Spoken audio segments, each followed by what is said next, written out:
오늘은 2021년 9월 3일 금요일 날마다 주님과 오늘 본문 말씀은 로마서 3장 1절부터 8절까지 말씀입니다. 로마서 3장 1절부터 8절까지 말씀. 그런즉 유대인의 나음이 무엇이며 할례의 유익이 무엇이냐? 범사에 많으니 우선은 그들이 하나님의 말씀을 맡았음이니라. 어떤 자들이 믿지 아니하였으면 어찌하리요? 그 믿지 아니함이 하나님의 믿으심을 패하겠느냐? 그럴 수 없느니라. 사람은 다 거짓되되 오직 하나님은 참되시다 할지어다. 기록된 바 주께서 주의 말씀에 의롭다함을 얻으시고 판단받으실 때에 이기려 하심이라 함과 같으니라. 그러나 우리 불의가 하나님의 의를 드러나게 하면 무슨 말을 하리요?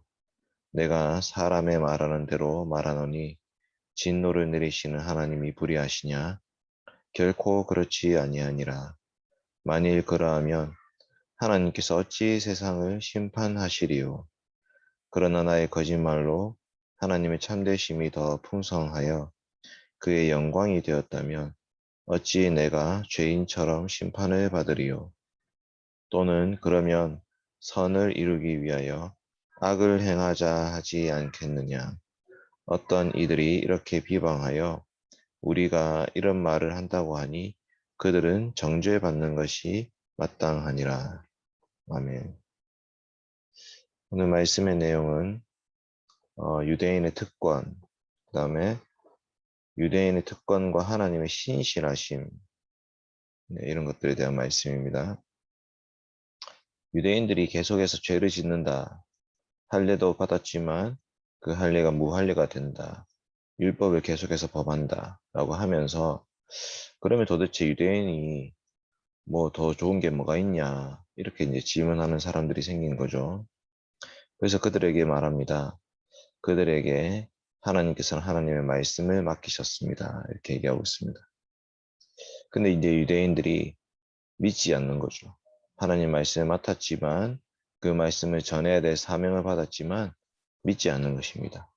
근데 유대인이 믿지 않는다고 해서 하나님이 잘못한 것이냐? 그렇게 볼 수 없는 거죠.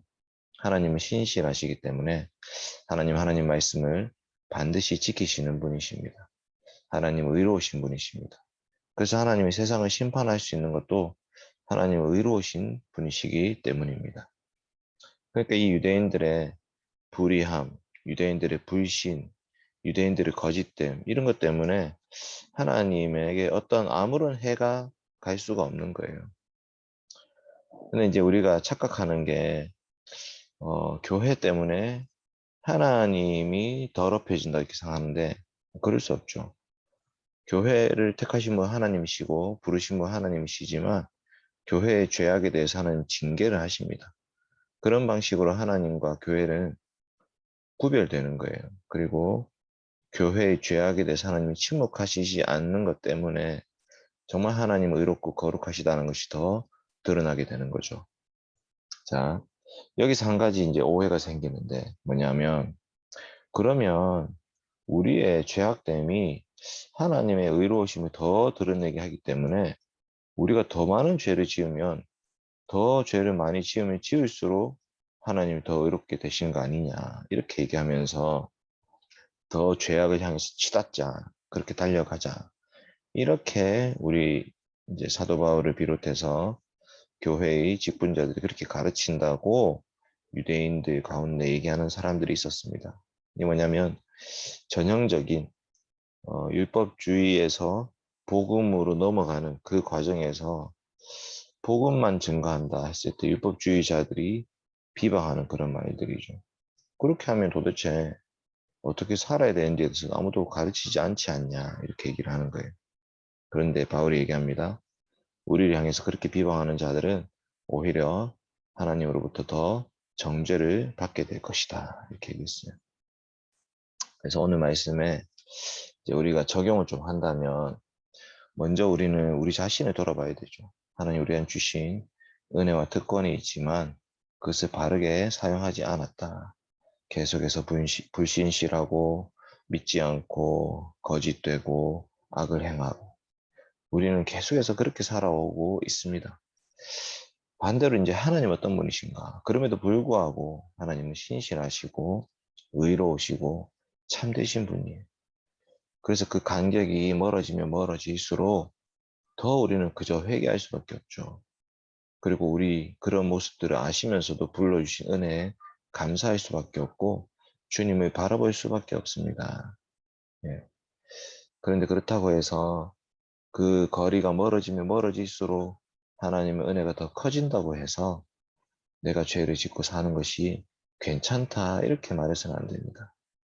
끊임없이 우리는 그리스도의 은혜를 통해서 하나님과 연합되어서 주님과 교통하면서 살아가는 그것이 정말 가장 좋은 길이다라는 것을 기억하면서 멀어져 있는 상태 때문에 괴로워하고 또 멀리 있는 우리들을 가까이 해주신 주님의 은혜에 감사하고 더 주님과 함께 연합되어서 주님과 동행할 수 있는 것이 그게 제일 좋은 거예요. 그래서 비록 우리를 향해서 비방하고 비판하는 자들이 있다 할지라도 그들을 정죄하고 심판하실 분은 주님이시기 때문에 그 모든 것들을 주님께 맡겨놓고 우리는 우리가 해야 될 일을 해야 되는 것입니다. 그래서 오늘 말씀을 통해서 우리가 정말 하나님의 신실하심에 대해서 좀 더 고민하면서 하나님 앞에 나아갔으면 좋겠습니다. 기도합시다. 걸어가신 하나님 아버지 감사합니다. 우리의 불신실함에도 불구하고 하나님은 신실하십니다. 하나님 말씀을 반드시 이루시는 분이시고 하나님의 의로우심을 향해서 달려가시는 분이십니다. 하나님, 우리의 죄악됨을 돌아보게 하여 주시옵소서. 하나님으로부터 부름 받았음에도 불구하고 정말 하나님 우리는 그 부르심을 귀하게 여기지 않고 계속해서 하나님을 거역하고 말씀을 어기고 하나님으로부터 멀리 떠나 있었습니다. 주님 용서하여 주시고 오늘도 거룩하신 아버지 앞에 나아가서 우리 모든 죄를 회개하며 우리 주 예수 그리스도의 십자가를 붙듭니다. 주님 받아주시옵소서. 우리의 삶을 받아주시고 우리 모든 죄를 용서하여 주시고 다시금 하나님 백성으로 살아갈 수 있도록 인도하여 주시옵소서. 우리 주변에 수많은 잘못된 거짓 교리들이 우리들을 괴롭히고 있습니다. 하나님 아버지, 저의 모든 신앙 고백들이 바른 신앙 고백으로 자리 잡을 수 있도록 도와주시고 오직 복음만이 빛나는 그런 교회, 그런 성도들, 그런 SFC가 되게 하여 주시고 우리의 모습 가운데 정말 부끄럽고 부족한 모습 많겠지만 그것 때문에 하나님의 불의하게 비방하는 자들 없도록 하나님 저희를 지켜 주시옵소서. 아버지 하나님, 늘 하나님 은혜로 살아갑니다. 오늘 하루도 하나님의 은혜로 살게 하여 주시옵소서. 감사드리며 예수님의 이름으로 기도드립니다. 아멘.